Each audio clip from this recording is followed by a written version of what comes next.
اکثر مقامات پر ساتھ زکوٰۃ کا بھی ذکر آیا. تو بعض علماء کرام نے فرمایا اس بندے کی نماز قبول نہیں جو مال میں سے زکوٰۃ نہیں ادا کرتا. تو زکوٰۃ ادا کرنے کے لیے میں بڑا ایک آسان سا نسخہ بتلایا کرتا ہوں، ہو سکے تو آپ حضرات اس کو نوٹ کر لیں یا اپنے دل میں نوٹ کر لیں.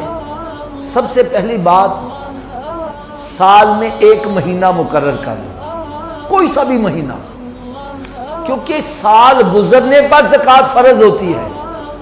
لیکن آپ یہ دیکھیں پورا سال آپ کے پاس کچھ پیسے آ جائے ہیں، کچھ اگلے دن آئے ہیں، کچھ اگلے دن آئے ہیں، کچھ چلے گئے، کچھ آئے، یہ سارا سال سلسلہ چلتا رہتا ہے.